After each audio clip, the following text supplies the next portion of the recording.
So. Is it not picking up the? Sound, because we don't see any screen happening.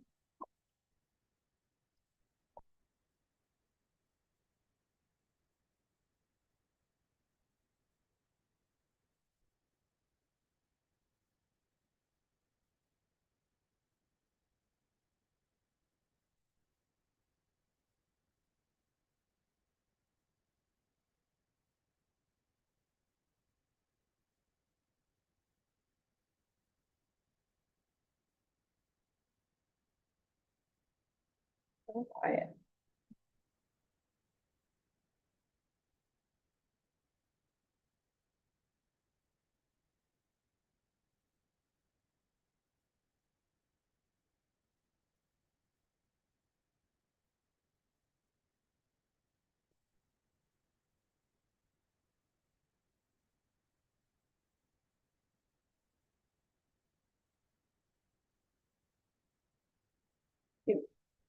I don't, I'm trying to see if oh, now it does. Now I'm, Okay, we're good. okay. You're free, Gary. We're all good? Yep, okay. Was. So good to go? Okay, Okay. let's reconvene. I noticed from the sign up sheet that the applicant isn't present, is that correct? We have a representative for the applicant. Okay, good. So I have questions. Okay. That's it. Okay. You have questions for me? Okay, so I would like to hear from the applicant's representative.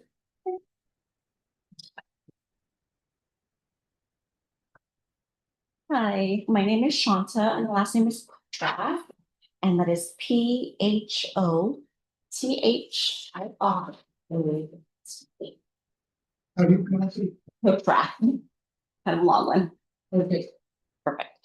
So I just wanted to say that me and my fiance, we definitely take pride in maintaining the property. We ourselves actually go in and do all of the cleaning, interior, exterior. So we are always there on the property. So we have an idea of exactly what's going on in the home, around the neighborhood. So we are definitely in the know of what's going on. We also have very strict house rules that would make our guests abide by. So that way, again, it could limit the impact that it could have on our neighbors. Again, we want to ensure that our guests are abiding by, like we have quiet time or quiet hours. And then we also limit the amount of cars that they could bring. We also do have cameras on the property. So that way, again, it allows us to be aware of what is happening and what is going on. Our neighbors also do have our phone number. So that way, if there is any kind of issues, they absolutely can contact us. And I feel that we have done everything in our power to make sure that we have been meeting all of the different conditions that have been given to us. And I hope that this will be the last step that we need to complete in order to meet all of the different regulations and approval process. is this the first short-term rental that you, Yes. It's our only one that we have. what's the limit on cars? We ask that no more than 4 cars are on the property at one time. And you do all the do you live in the neighborhood? Yes, we do live in West Salem, so we live about maybe 10-15 minutes away from there. You said you had cameras on the property? Yes, we do. We have 1 in the back and then we have 2 in the front.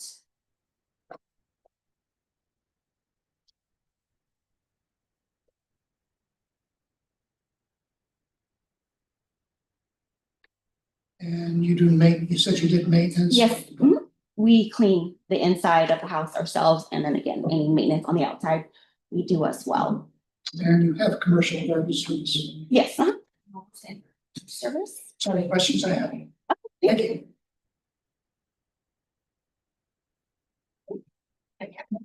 Are there others who wish to testify in support of this application?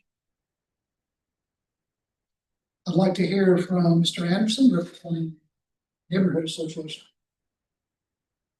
Your deeds copy of testimony, Thank you. the record. It's always nice, my handwriting is so good. Mine's horrible.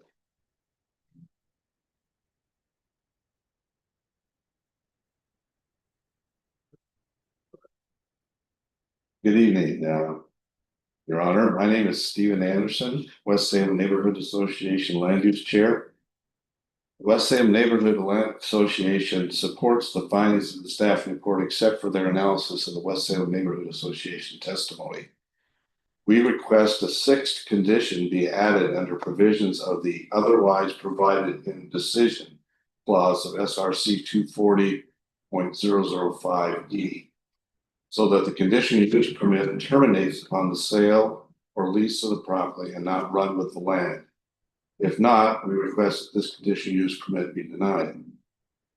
Condition 6, which we propose, is to read as follows. This conditional use approach is terminated upon the sale or lease of the property. As for the termination of this conditional use upon the sale of the property, this condition is critical for meeting the requirements of the Systems Revised Code section 240.001 purpose. Particularly that provision to minimize the negative impacts on the use of surrounding areas. Therefore, the termination upon sale condition is necessary to minimize the potential for and any future negative impacts from a future unknown owner, as well as to support the West Salem Neighborhood Association's equity statement and bylaws and approval by the city council.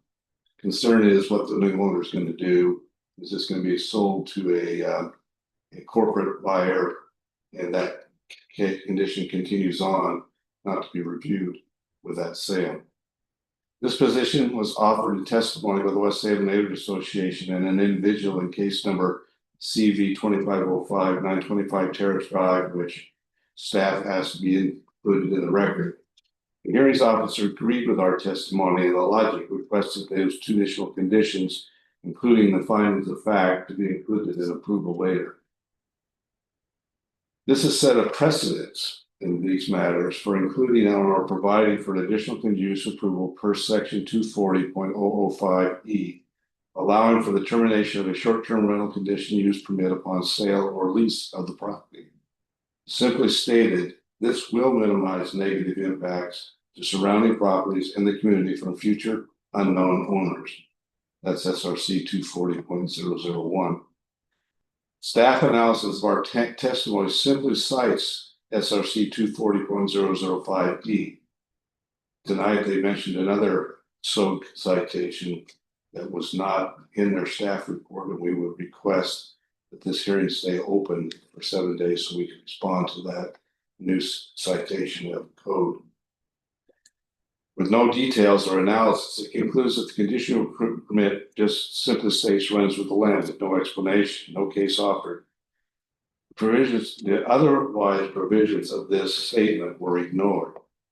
And why this is important to your decision, Your Honor, is this. It says there in section 240.005, transfer of conditional use. Unless otherwise provided in the decision granting the conditional use permit shall run with the land. This otherwise opens the room for other decisions in addition to preventing it running with the land. So there's clearly in the code a provision to include this provision. It's not restricted. There are no provisions in this SRC 240 conditional use section in the code that forbid terminating a short-term rental conditional use permit with the sale or lease of the property. In fact, the hearings officer in CV 2505 agreed and made that a part of that case. Section 245.005E recognizes that other conditions of approval can be part of the permitted as evidence of the 5 conditions that staff has offered. Therefore, you can have additional conditions. And that if you don't have a specific condition restricting the termination at the sale, it will run with the land. But it doesn't say that thou shalt. It opens the door to allow that condition to be included. Therefore, limiting the proposed conditional use of CU 26-01 to this owner and not extending it to the future is consistent with our community's position, supported by city staff and the hearings officer in case CV 25-05. In addition, this requirement does not impose any excess burdens on the applicant It is consistent with the purposes of SRC 240. It helps preserve the character of a single-family neighborhood. It supports the West Salem Neighborhood Association's equity statement and bylaws, which have been approved by City Council and the City of Salem. Therefore, we are asking you tonight to accept our recommendation, include a sixth condition in this conditional use approval, which will terminate the sale, this permit upon the sale or lease of this property. Thank you. Mr. Anderson, I must say, I agree with you 100%. Otherwise, I wouldn't have added that condition. I think that was my first case where I had a short-term rental. Right. And I've been hearings officer for Eugene, Lane County, Wasco County, Jackson County. None of those jurisdictions had a conditional use permit running with land. Doesn't make sense, but it was pointed out politely by the city that the City of Salem does. And of course, I will hold the record open. I want to hear your arguments. Right. Because our argument is if you read section E, it says specifically that another condition can be added. And if you go back to the original statement of minimizing impacts to the neighborhood within 240, we believe leaving this open to a new owner, problems with a corporate sale, which is contrary to the governor's housing policy, does create an impact, a negative impact that cannot be mitigated. And that's why we are asking for this condition. So thank you. And that's one of the reasons why I added that condition, because for instance, in this case, all appearances are we have very good applicants in terms of expecting no adverse impact to the neighborhood. Well, that's why we agree. But that's based on her experience, what they do, how they manage the property. Well, and staff did it. Who knows what the next owner is going to do? Right, and staff did a very good job in this case. Their analysis was complete. We disagree with how they analyzed our statement. And this new citation seems to be inconsistent in that these two ordinances do not have compatibility. And I want to provide a comment on that. Well, I'm just saying I philosophically agree with you. It doesn't mean I legally agree with you. So yeah, there's a legal issue there, but we think that the city is at odds with their ordinances. thank you. I have two other individuals who wish to testify. Let me ask is, are there those in the audience who wish to testify and not be, what they call as being in favor of or opposed? Okay. Trina? Lauren? Okay. Oh, sure.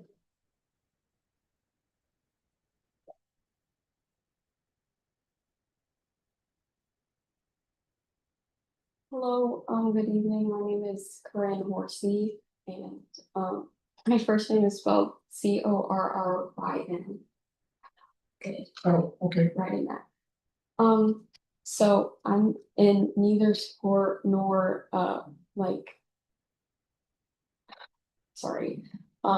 nor against the decision of the Airbnb.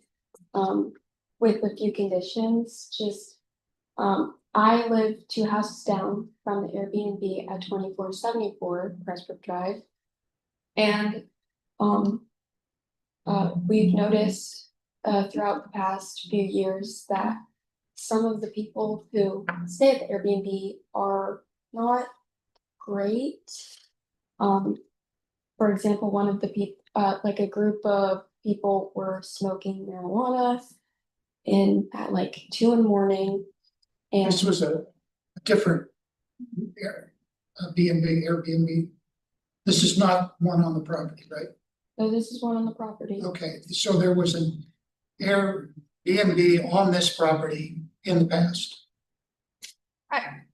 So we're doing an enforcement, we're having an enforcement push, so a lot of these conditional use permits that come before you are part of compliance. Right. Right, so a lot of them have been operating So I would assume that this particular Airbnb has been in operation for quite some time and didn't maybe know they needed a conditional use permit and have been notified through our compliance push. Right. So it's the same. I'm just trying to determine whether her reference is to the same property and I think it is. It happened in 2023 or 2024. And there also been a lot of people parking on the street, specifically in that area. And I do realize that the people who were smoking marijuana were doing it on a public sidewalk, and that, I guess, I think in the laws, because my mom had brought it up, that was not legal or something like that. But it's just, it's been really disruptive, especially to my little sister and me and my whole family. And I do know it has been disruptive to the people across the street, from the house.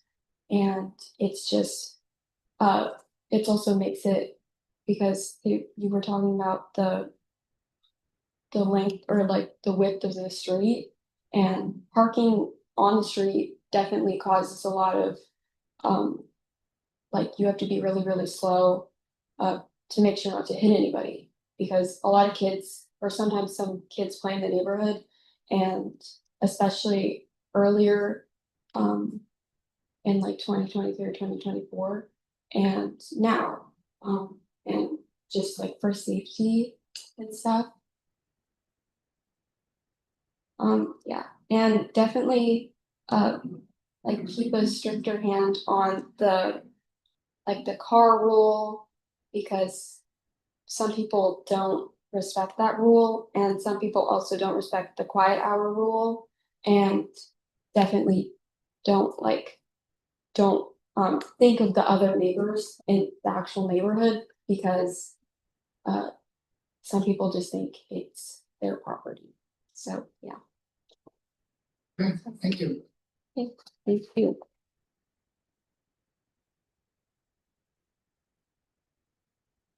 And Karina, proceed. I'm Trina, yes.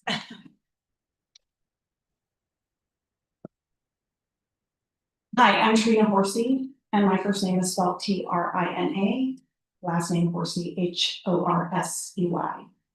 And I reside at 2474 Crestbrook Drive, Northwest. I'm 2 doors down from the proposed short-term rental, and Corinne is my daughter. This is her exercise in civics, which is wonderful.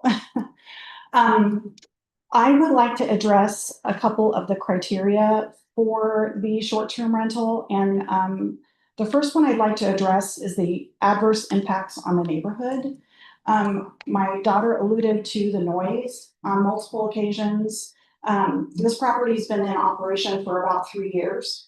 And on multiple occasions, guests in the home have woken us up at the very wee dark hours of the morning. There have been parties. There have been way more than 8 people.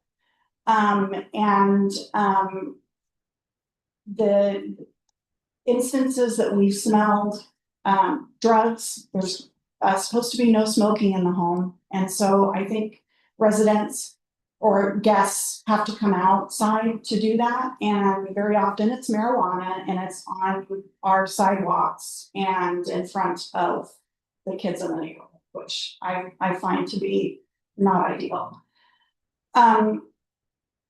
And so those are the 2 things that I think create some adverse impacts on our neighborhood. And then in terms of livability, I'd like to address the parking situation, because they may say that they have a 4 vehicle limit, but we have on multiple occasions had far more than 4 cars.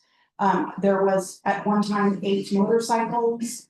There was a school bus. There was an RV that parked in front of our mailboxes, where our mail was not delivered that day. So I think we can have all the rules in the world, and unless there is strict following of those rules, it's been an issue. especially if you've been to our neighborhood and on our street, it's a very short street, it's a dead end, it's very narrow. And we already have a group home in the property, which is a business. They have residents and workers there. And so this just exacerbates the number of cars that we have that are in and out of the street. They're often turning around in our driveway, the guests are.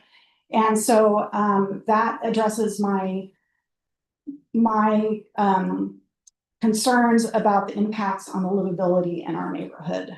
And just as a general thought,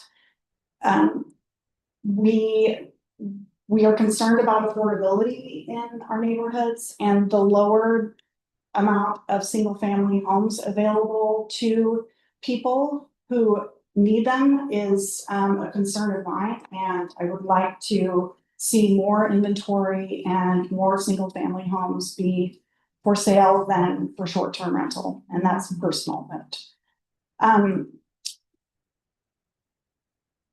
if this is allowed to go through, I would suggest to add another condition. Maybe condition 7, be that the property owner allows people to park in their garage. Because I think it would alleviate a lot of the parking issues we're having on our street. And their driveway, 2494 driveway, is very steep. It's I don't know what the grade is of the actual driveway, but people try to go up that driveway and park on it, and it's been very treacherous. We've heard like a lot of screeching tires, and a motorcycle fell over. There have been some issues with people getting in and out of the driveway. So of course they're going to park on the street. And so that has been an issue. And I would propose that if the short-term rental is allowed to go through, to please open up the garage for parking so that guests don't have to get out on a driveway that's super steep. They don't have to try to navigate unfamiliar driving conditions, and they're not clogging up our streets with other extra cars. Thank you for allowing me to testify today.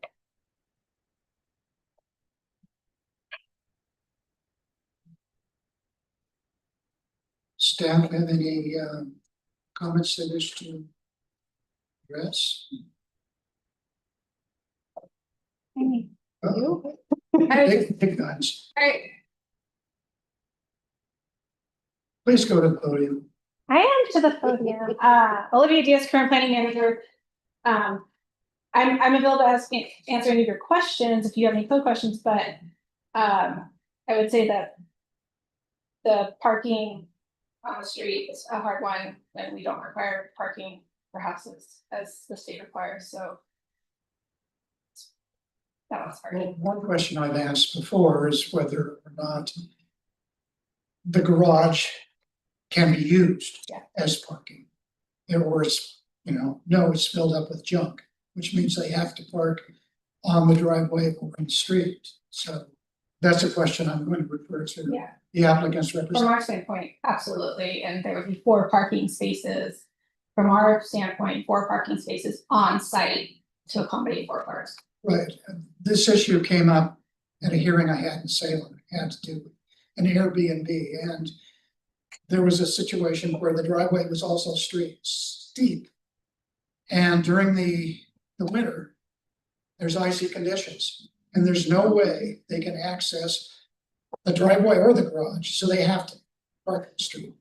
And that has caused a lot of neighborhood concern in that part of the Eugene. So it's an issue, it's a real issue. You don't have any code questions, there's nothing really I could address to any of that. Thank you. Just want to make sure. Hi, I do want to address the parking issue. Is we definitely have tried to enforce it as much as we possibly can when it comes to our guests. And like she stated, our driveway is really steep, so we definitely can make the garage available. But again, it is because it is very steep. So depending, maybe they might not want to actually go all the way up to our garage. But again, that is possible, that can happen. And the other issue is that she also referred to the group home. Not all of the cars that are parked in front of our house belongs to our guests. And we have confirmed that many times, as we have seen ourselves, that the employees will park in front of our home, which is completely fine. But then it will look like there's excess cars, but they're not all ours. So you cannot just say it all belongs to the Airbnb. And then again, with different types of car, we do try to limit. We have specifically on our listing that we do not allow for RVs, but because of course we consider our neighbors and the street as well. So we make that very specific. And of course, if we would know that that's what's going to happen, we would not allow such a thing to happen, because again, we want to consider the street parking when it comes to that. So we do our best to vet who we allow to stay at our house. So did you run an Airbnb in the property before? Yes, we weren't aware of the permit. Otherwise, we definitely would have done it way sooner. So it's behavior of your past guests that concern the neighborhood. Mhm. What can you tell us to make us more secure in thinking that you are going to make sure they follow the rules? So one thing is when she had text or messaged my fiance about, hey, I noticed there are excess cars. I hope you can have more rules. And that's exactly what we did. We added that not only in our listing, but we also send our guests a text message welcoming, but also specify that we are only allowing 4 cars to be parked in our property. And if for some reason they have more, please let us know. So that way we can address the situation as to maybe where else they could park. So that way they're not taking up the whole street. So that's what we've done as soon as we receive. But they're that limited to feedback. 4. Right. Mhm. Do you use Airbnb's, or did you use Airbnb's rating of? Yeah. Mhm. And yet you ended up with people that didn't seem to care about the rules. Right, that's why we try to do our best to vet out based off of the ratings, but you know, there are circumstances. Did you have cameras on the property at that time? Yes, we do. Mhm. How am I going to assume that the cameras are gonna do any good? If you had them there before and you had your customers smoking in the street, making noise, having loud parties? No, from my experience, again, because we have the cameras, we were not aware of any kind of parties. If that's the case, we would immediately not allow, we would have them check out of the house immediately if we knew a party was going on. And the whole marijuana situation, if they're all the way in the front of the car, in the driveway, there's probably no way the camera could pick something like that up, because of course, if we know, that would be immediately a cancellation of the reservation, because we do not want that in the property at all. Because again, we want to have our guests respect the property as we are allowing them to stay there during their vacation or whatnot. So we want them to be respectful of the property and also, of course, the neighbors that are around as well. So those are some situations that it would be hard for us to be able to see that if they're actually trying to hide it from us. Okay, this is directed to staff. At the 1-year review, For the license. can you send notice of the review to certain individuals, such as the people that testified and had concerns? So I'm not sure the review is gonna You pick want up. me to talk with her here? You want me? Yeah, please.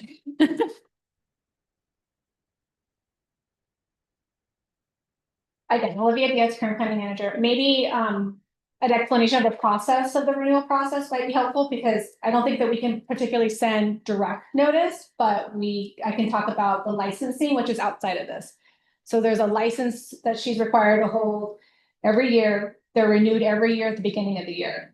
So at the end of the year, in December, we send out notice, they have to submit an application.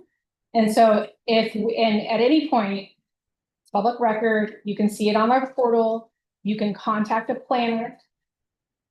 Because at that point, we have to verify some things. They have to send us their guest registry, they have to send us a bunch of documentation. And sometimes there's an inspection, depending on, for the housing code. Go ahead, what's your question? I have more, but. Did you notify the neighborhood association of the relicense? So we notify the neighborhood association of every single license that we issue, yes. I was gonna say that, it's also listed on our website, you can submit comment related to that license to us. You can submit complaints to us through that, if they're not abiding by the rules. We would, and do an investigation, I will say some of these conditions are tough. For compliance officers to like verify out of compliance and stuff, but we would definitely have a compliance officer contact the owner, make contact, don't do like, what's the problem? What can we do to change it? We do try to work with people and they will also they should contact the complainant to make sure that they have the full story. Those are all things within the toolbox today to do that. So, and if anybody can make a complaint if they're not following the rules, or even if they think that it's not in line with the license. And we have the right to revoke a license, regardless of this conditional use permit. Right? I guess the takeaway then is to plug into the neighborhood association and find out who specifically you need to send complaints to. Because really, the city needs to rely on neighbors for compliance. So is there any further testimony for the hearing official on this application? If not, I'll talk a little bit about the open record request. So open record request has been made for 7 days. What we normally do is we would hold the record open for the requester to submit information, then allow the applicant to have a week to respond, rebuttal. I don't think we need to hold the record open any longer. Does the city want to participate in the second week? I think we might want to respond to it. I don't know what Steve's gonna say. Well, I'd like to talk. I think he Talk to gave the us, City before I testify. Generally, it's gonna, 777 is perfectly. yeah, that's what we normally. Yep. Okay, 7 days to submit information The as 18th. requested, at 7 5. days to review, and then final 7 days for summary rebuttal by the applicant. So that's the February 18th by 5, Steve. February 25th by 5, and then final rebuttal March 4th by 5. Correct. Everybody clear on those timelines? And the open record is open to everybody. Okay, is there any further business for the hearing special? Okay, we're adjourned. Thank you. Thank you. Are we allowed to ask questions off the record? No, We're happy to answer any. Okay, you can ask staff. so with the licensing for the special use. So now we're at source.